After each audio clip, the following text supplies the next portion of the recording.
So good afternoon, everyone. Thank you for joining us in the last lunch event that we have organized by the Illicit Trade Group here at the University of Groningen under the Agricola School of Sustainable Development and with cooperations from Globalization Studies Groningen.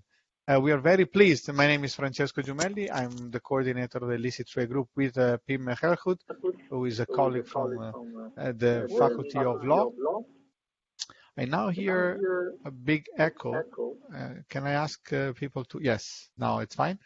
So Pim Gergoed, the associate professor in criminal law at the Faculty of Law here at the University of Groningen, and we are very pleased to have a very interesting good friends and colleague from Campus Friesland, another faculty here at the University of Groningen, Nick Emlen, who is assistant professor of language and culture here in Groningen. He's going to give us, he did his PhD in anthropology at the University of Michigan. Then he was working at the University of Leiden for a while. And then we are pleased and happy to have him as a colleague here up in Groningen.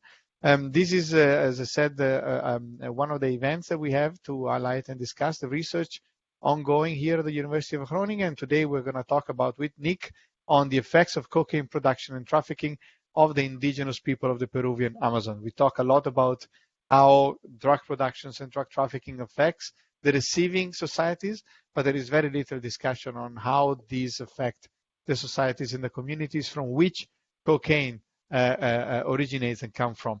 So we're very pleased to have this discussion and this presentation by Nick. Without further ado, we're very happy to have you, and the floor is yours. Thank you again for joining us. Thank you very much, Francesco, and also to Pim and to Astrid. This is a real honor, and I've really enjoyed getting to know the colleagues from the Illicit Trade Group in the last months. And so thank you also to the rest of you for taking the time to hear me talk about this today. The topic, indeed, that I want to address today is how cocaine production affects indigenous people in the Western Amazon in southern Peru, and it's a topic that I never expected myself to become involved in or to become interested in. I started by doing field work. I've been doing field work in this region for more than 10 years now, but mostly about multilingualism and the dynamics of interindigenous contact and multilingualism in the Western Amazon. And also as these are changing with the expansion of the coffee economy, the coffee trade into the Amazon. But what I came to realize was that, very quickly this illicit economy, this illicit cocaine trade was taking over the lives of people in the region where I was working in ways that often were very, very harmful to the people that live there. In other ways, also that created stability in the absence of a strong state and economic opportunities.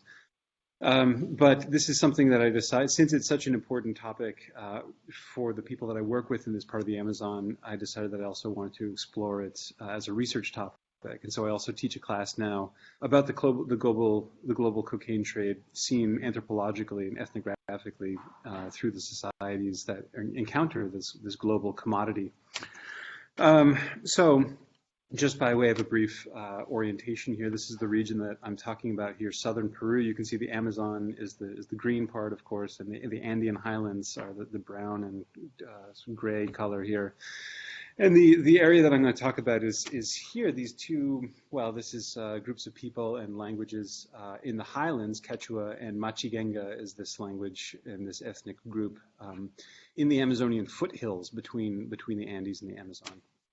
So before getting into the situation a little bit more in depth, I want to just give a summary of what I want to try to accomplish today. I want to start off with just outlining briefly the goals of this research project that I'm trying to start.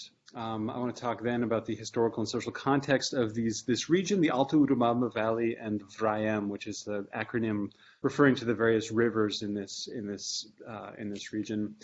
Then I want to talk, once sort of establishing that foundation, I want to talk about the cocaine trade in the region and how it functions. And then I want to turn to the effects on the indigenous people who who suffer the sort of some of the worst effects of this trade, because it happens on largely in their land, or what used to be their land relatively recently. And then I want to talk about my own next steps in this project. And since many of you are experts in illicit trade, maybe some methodological and ethical guidance and advice in this arena would be helpful about doing research on this very sensitive topic. So let me start with some goals of the topic. When you as I do work in this region, one encounters a lot of people who know a little bit about the cocaine trade. Researchers and also the people who live there, and sort of increasingly acknowledge that this is a really important fact for the daily lives of people who live there. But it is not at all represented in the same proportion in the published literature and in public discourse. It sort of exists in the margins of this region, but also sort of in the margins of the conversation about the region and the public consciousness of this region. And so if you sort of look in the footnotes of books and research articles about anthropologists, for instance, and linguists who work in this region, you'll see that people mention that the cocaine trade is this very important thing that is in the background of everybody's lives, but it's not really addressed. It's not really called attention to. But it is a huge, massive industry that really shapes in the background a lot of the social and political life of the region. So that's one thing that I want to do, is just sort of face this head on.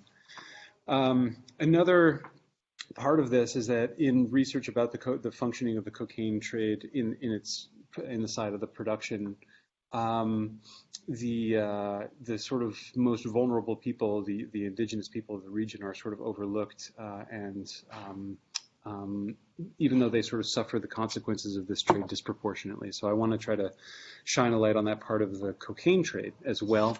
And then finally, from an anthropological perspective, which is my background and my training, I want to understand the local dynamics of the cocaine trade as they are embedded in the local social and cultural context of this region. So those are the sort of goals for this research project.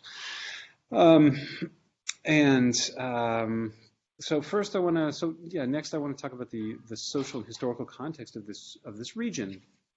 The two places that I'm going to talk about in this presentation are the so-called Vrayem, which is indicated here in yellow, and the Urubamba Valley, which is indicated in red. And these two regions have emerged in the last decade or two as the major cocaine producing regions of Peru and of the world. So what is it about these regions that sort of that led to this situation? And just as background here, so in my view, in order to answer this kind of question, we have to understand a little bit more about what this region is like and who's where and what the context is in which to understand the emergence of this cocaine trade. So I want to start with the Matsigenka people who have lived in this region since the earliest records and from time immemorial in the foothills of in view really of the snow-capped peak of the Andes, peaks of the Andes as they live in the Amazon. They're right up against the Andes. Here are some friends that I work with. I've done about 2 years of fieldwork in this region and gotten to know the people very well. So I want to start with people like these who are Matsigenka friends and live in a titled Matsigenka community, and are coffee farmers. The coffee farmer has expanded into their territory, and so they have become coffee farmers while staying put. And this is a typical Matsigenka house settlement and community where I spent and continue to spend much of my time when I'm in Peru. Very dispersed settlements. People live in small houses, sort of scattered very far apart throughout the Amazon, throughout the rainforest in this region. It takes between 15 minutes and an hour or 2 or 3 hours sometimes to walk between the houses. So they live very dispersed throughout the forest. On the other hand, there are people in the highlands. These are Quechua speakers. This is a Quechua speaker here you see in a town where I've conducted some fieldwork up in the mountains. This is up at about 4,000 meters above sea level, and life is very different there. And what has happened in recent decades is that people from the adjacent Andean highlands have begun to move down into the Amazon. Quechua speakers, who also speak Spanish in many cases, have moved into the territory of the indigenous Matsigenka Amazonian people. In part, this is a demographic story. Starting in the 1940s and 50s, the population of Peru really exploded, and particularly in the Andean highlands. And one of the effects of this was overcrowding, and it made it difficult to be a farmer. And throughout the second half of the 20th century, and since then, one of the solutions to this problem has been to open the Amazon to agricultural colonization, to sort of allow people, particularly in the high Andes from the rural areas, to find land for the cultivation of tropical crops like coffee. And as we will see, cocaine production has become a sort of a secondary effect of this policy, because coffee and the coca leaf from which cocaine is derived occupy a very similar ecological niche. So between this population increase and the increasing pressure on the land base, and also in nowadays climate change, this is a former lake in the Bolivian highlands, which dried up, and so that people who used to be live from fishing can no longer do so. So it's a sort of a fragile environment, the high Andes, and so people who used to have a livelihood in the high Andes no longer can. And one of the solutions for people in this kind of situation is to migrate to the Amazon in search of land.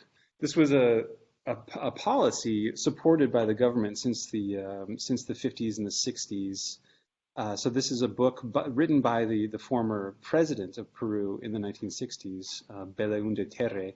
And this book is called The Conquest of Peru by the Peruvians. And the idea is that people in other parts of Peru would conquer the Amazon through this La Conquista, the idea of colonizing this land for agricultural purposes, and thereby strengthen the economy and society of Peru.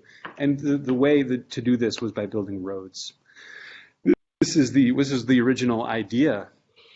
This was that these series of so-called penetration roads would lead from the Andes down into the Amazon, and they would all meet up with this trans Western Amazonian highway that would go all the way from Colombia through Ecuador and Peru and all the way down into Bolivia.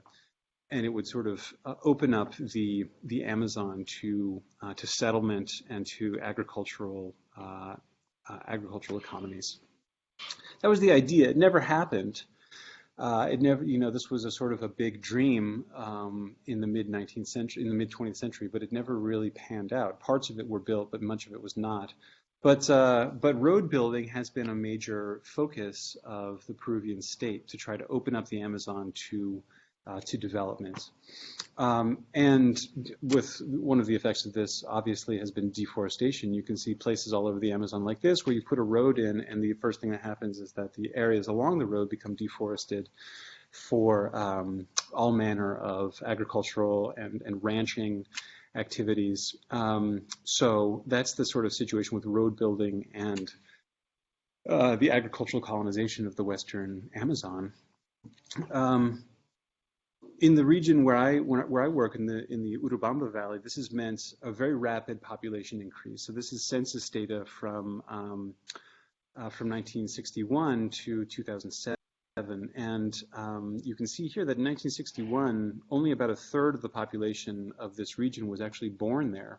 There's a small local population and a larger migrant population, and the population of the region has grown very quickly. And so this is a story of the Andean colonization of the Western Amazon. It's a profound demographic transformation that has also accompanied a profound economic and an environmental transformation, and a linguistic one, I should say. This is what first brought me here, the complexity of this native language from the highlands moving down into the lowlands, where another Amazonian language is spoken. So that was what brought me to this region in the first place.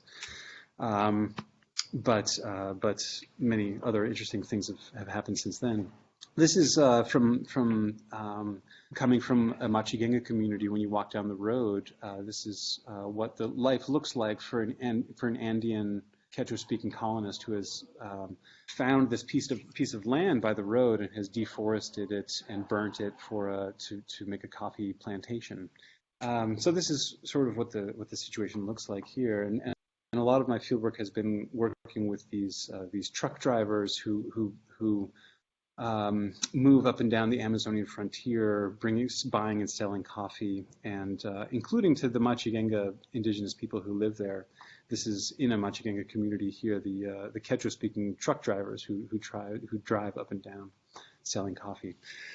So how I want to leave it here is that the sort of panorama that I've just presented here is one of conflict and coexistence, but also intermarriage is an important part of this between Matsigenka people and Quechua agricultural migrants who have come to live side by side in this dramatically changing environment where new roads are being built. Every year the road goes another few more kilometers into the Amazon. Which brings profound economic and environmental transformations. And anyone who's interested in this can read about it in my book called Language, Coffee, and Migration on an Andean Amazonian Frontier, which came out a couple of years ago. Okay, so that's just to sort of set up the historical and social and economic context of these regions. But now I want to focus a little bit on the cocaine trade. And how that fits into this context.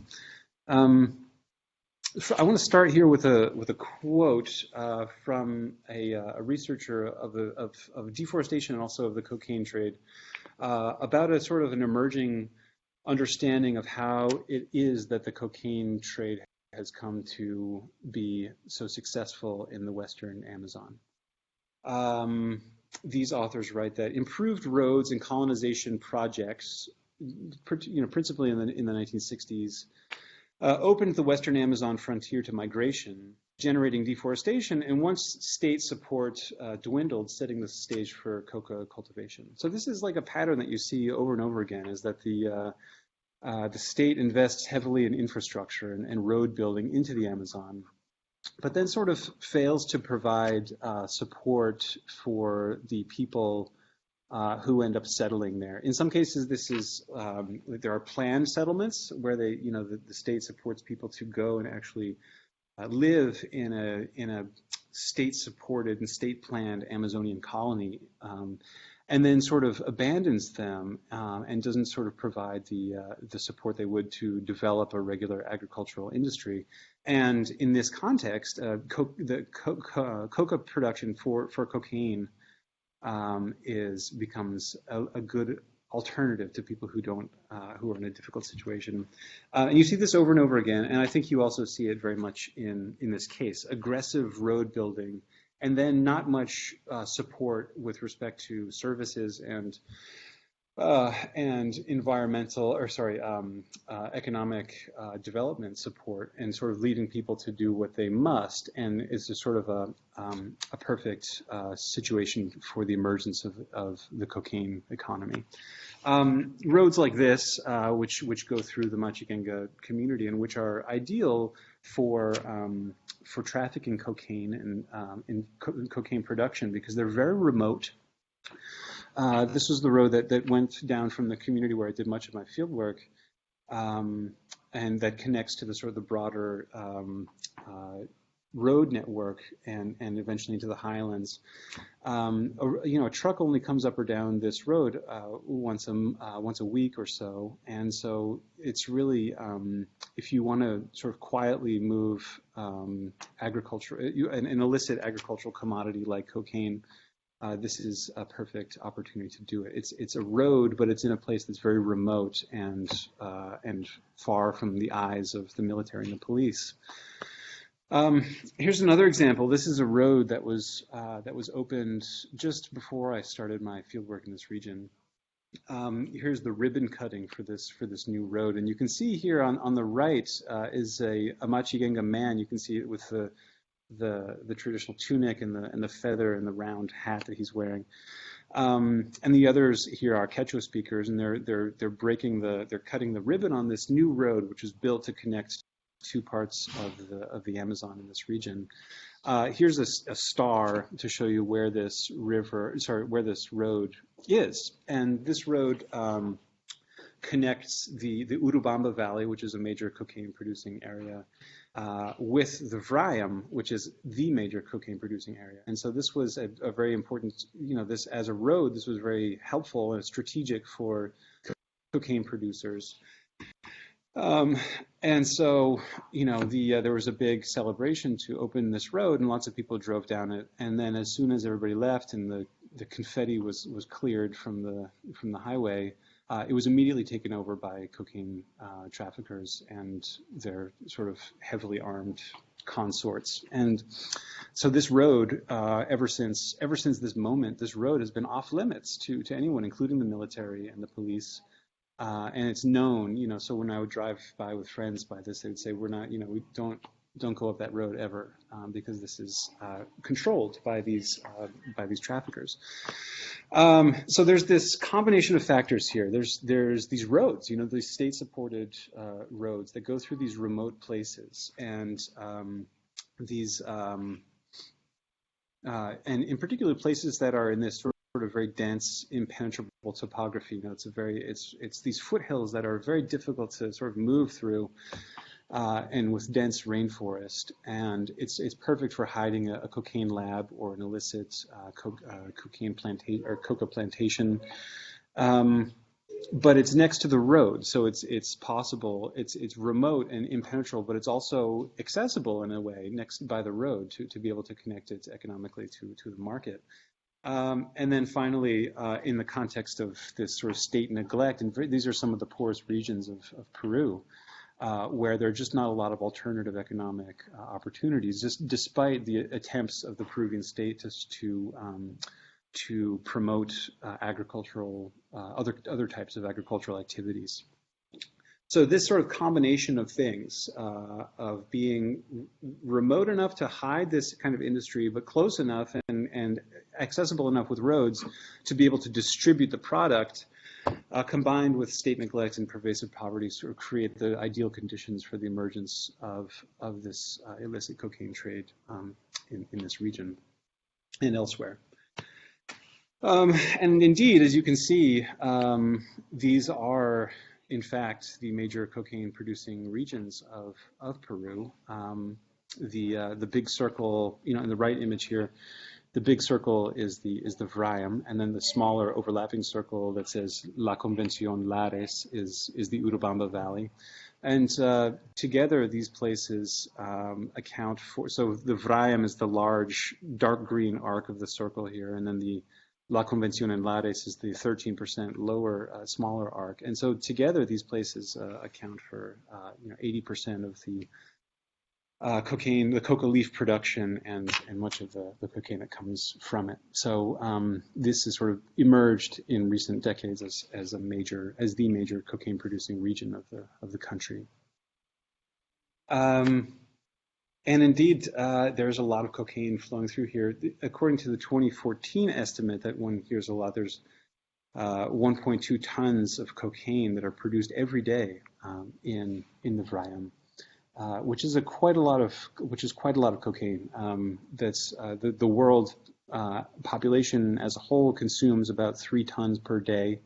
So this is about a third of the total consumption of cocaine globally. So this is a major industry that's happening in the land primarily that's adjacent to the indigenous territories, the territories of indigenous people, and this is something I want to know more about. Oh, and if you're curious, this is where the product goes. Some of it goes north toward Colombia, where it is ultimately destined for either the U.S. or through the Caribbean to Europe. Some of it goes to the coast and is shipped through the Pacific up north to the U.S. or across the Pacific to Asia and to Australia. And then, but most of it goes southeast, either through the highlands or through the Amazon to Bolivia, where it then makes its way through Brazil, or to a lesser extent Argentina, and to the coast, and then across the Atlantic to Europe, because Europe, whereas cocaine production or consumption in the U.S. has decreased substantially in the last decade or two. In Europe, it is very quickly on the rise. So since Europe is the new major cocaine market, a lot of this cocaine goes southeast and across the Atlantic, and then to the Netherlands in large part, as we know, through Rotterdam and other ports here. Okay. So now I want to turn to the topic that I want to sort of focus on in my upcoming research, which is the effects on indigenous Amazonians who live sort of surrounded by this, the effects of this industry. Starting on a sort of a personal note, the real reason that I got involved in this topic is because there was a major incident during my fieldwork. I lived in these very remote communities in the rainforest, and at one point, a group of heavily armed people who identified themselves as being remnants of the Shining Path from the 1980s and 90s during the internal war in Peru, kidnapped 36 people who worked at who on the road where I just showed that very road. They came in and kidnapped 36 people who worked for a gas company that was exploring in that region, and marched them into the land of an indigenous community called Incare, which is very close to the one where I was living. And there was a major battle between the police and the military on the one side, and this group of well, they call them narcoterroristas in the literature, and who had these captives and were funded heavily by the cocaine trade. And so this battle broke out, and it didn't get a lot of attention in the European or American media, but eventually the hostages were set free, and several soldiers were killed. A helicopter was shot down. It was a very dramatic event. But one of the stories that was not told about this was what happened to the indigenous people in whose land this battle actually unfolded. And these were indigenous Matsigenka people that I was working with. So I had the opportunity and sort of I felt it was important to sort of document the stories of the people, the Matsigenka people who had fled their land during this very violent encounter. So I want to read so I interviewed a lot of people in a refugee camp that was set up to take in the Matsigenka people. This is from my book. This is you see above is in the Matsigenka language, and then below is what this says, and this, I just want to read this. It says, yes, then I heard it. I was sitting, and the helicopter came flying low. It came down and went by and made a sound, monkire. In Matsigenka, they use these sounds, idiophones in speech, and this is the sound of a helicopter, apparently, monkire. I saw it. What might it have been? I thought, it's the military. How would I know? Then it was surprising. A lot of soldiers, that is, came. Smoke was rising from the gunfire, passing by, making the noise. Okay, I just kept working, right? These people were just working their coffee fields.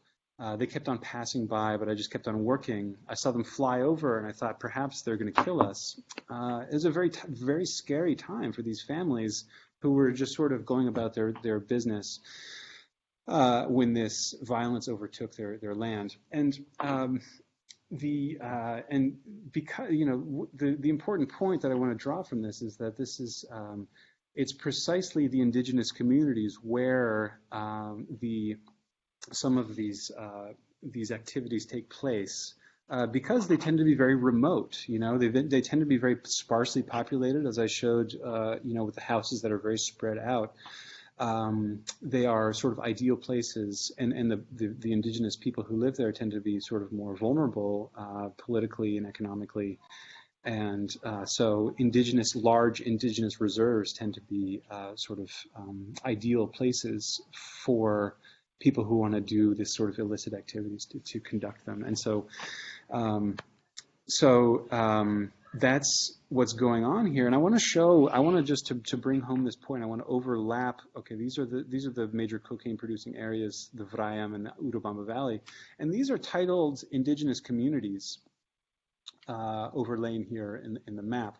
And also national parks where a lot of indigenous Amazonian people live. And you can see that there's a very large overlap here. I think that that's not a coincidence because indigenous land is so sparsely populated that it's ideal for this kind of activity. But it also just shows that these are the people who are most likely to suffer the consequences of this. You can see this here at a larger scale. With the dark green is coca plantations, and the lighter green and yellow are indigenous reserves, and you can see that they sort of cluster together. And indeed, in some places here, these coca cultivation, these coca plantations have really begun to encroach into these indigenous reserves. And it's a major problem right now. This is really sort of an important story about the dynamics of cocaine production in Peru. And so here, I sort of keep track of these things, and this is, so we see all kinds of stories of 370 kilos seized here in the Urubamba Valley, and this is from indigenous Matsigenka community by people who came in and used this land as a place to traffic the cocaine through. And generally sort of threaten the local population against saying anything to the authorities about this. They even build clandestine airstrips in Matsigenka communities, these huge open parts of the rainforest where you can hide a landing strip. So here's the military and the police destroying a clandestine landing strip inside a Matsigenka community. Here's a plane, a Bolivian airplane found inside of a Matsigenka community with 320 kilos of cocaine. So in all of these, what I want to point out here is that in all of these cases, Megantoni here, as you can see circled, is almost entirely Matsigenka communities, and all of these things are within Matsigenka land. And that's just, you wouldn't really necessarily know that reading these stories. It's sort of a part of the story that's not really told, which is that the indigenous Amazonian people are sort of being pressured and forced and coerced into these activities taking place in their land. Right.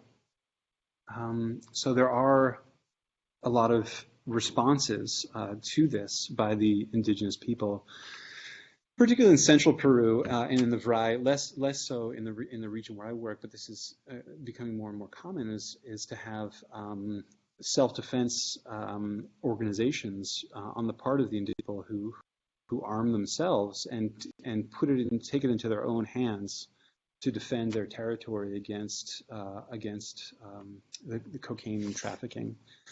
So here you see that the indigenous people, you can see in the back there in Ashaninka, and Ashaninka is a closely related ethnic group to the Matsigenka people a little further north in the Vray, holding a gun here, and they've captured these men with their cocaine in front of them here. So this is an increasingly common strategy to combat the presence of illicit cocaine activities in indigenous land. However, so here's a quote from a man who is in charge of one of these organizations. He says, "If we keep waiting for the criminal justice system and elected officials, we will keep dying and disappearing." And so there's a real palpable frustration that the military and the police are either incompetent or also corrupt, and either unable or unwilling to intervene and to help curb this trade and its pernicious effects. So they take it into their own hands, which also presents, as you can imagine, a great number of other dangers. This is a news story about the Ashaninka people who are threatened because of these. So they get death threats from the cocaine smuggling organizations, trafficking organizations, and so it's a difficult position that these Ashaninka and Matsigenka people are in to have to be forced to defend their own territory in the absence of a state presence. And so this is sort of where we are at this moment in this region between the trafficking organizations and the indigenous people. Right. So in just the few minutes that I have left here, to leave 15 minutes for any questions or discussion that we might want to talk about, as this has all sort of been a perspective kind of exploratory presentation about where my own interests lie here. And what I would like to do is to talk more with Matsigenka people ethnographically through interviews about their own experience of the cocaine trade on their land and how they can combat it. And I've done this to some extent.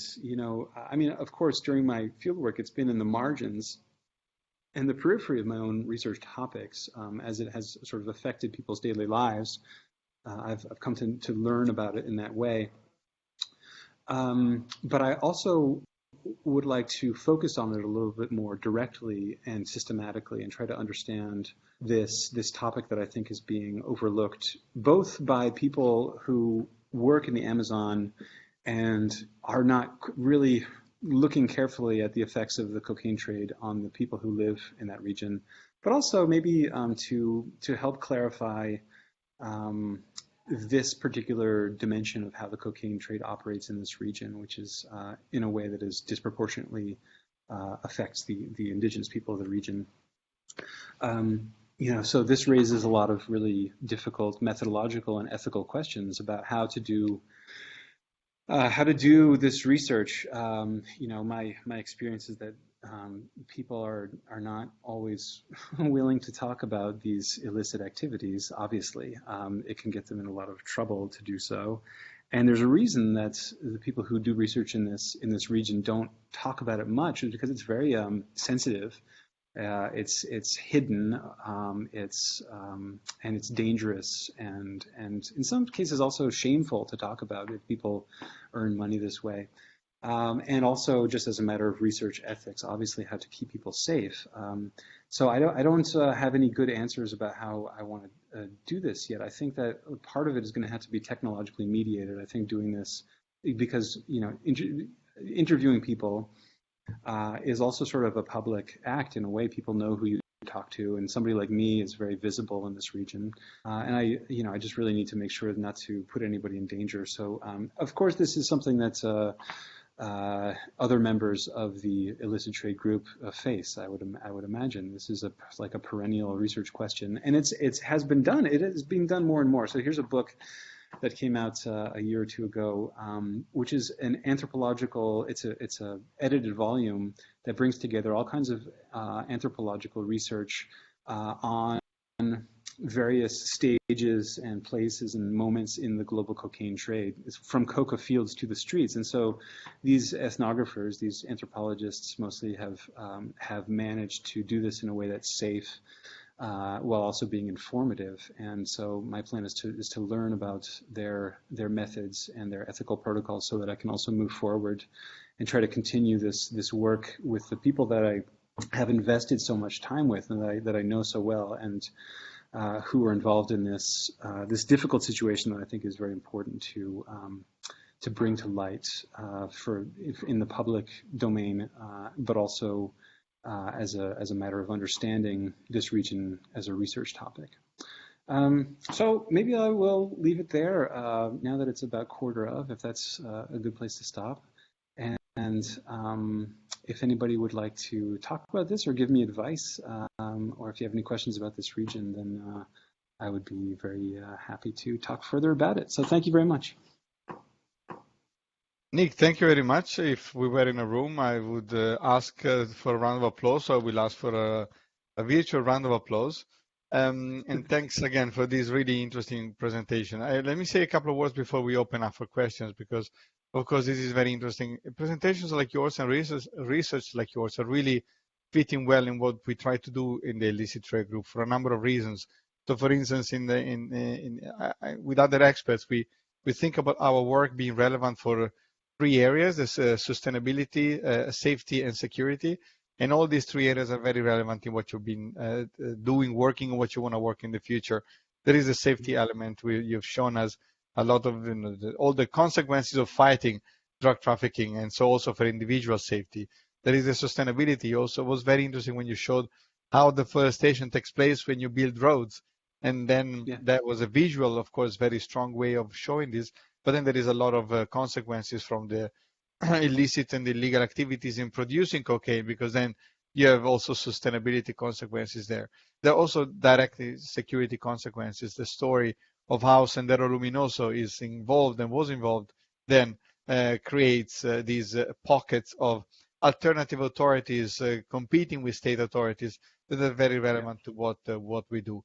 So your research showed us the anthropological dimension, looking at how communities evolve for the, of course, as a consequence of an internationally driven problem, because of course cocaine and drugs are bought outside, and then the impact are felt there. There is a normative dimension, what it is that we do and we should be doing, and what it is allowed and it's not allowed. And then therefore there is also the legal aspect of the story, how then we regulate what it is legal and allowed, and what should be legal and allowed, and what should be regulated.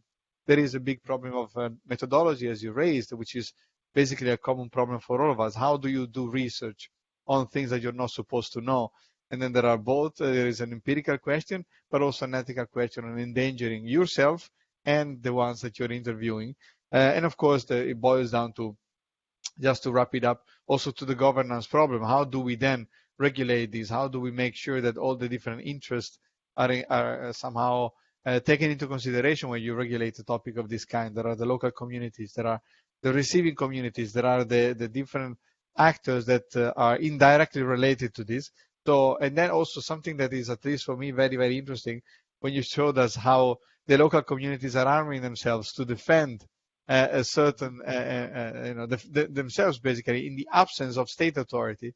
So it also boils down to a different way of thinking about how states and nation states are being created with this. So all these topics are topics that are very relevant to the activities that we do under the illicit trade group here in Groningen. We are very happy to have had this conversation. So Nick, thank you very much again for this. Thank you.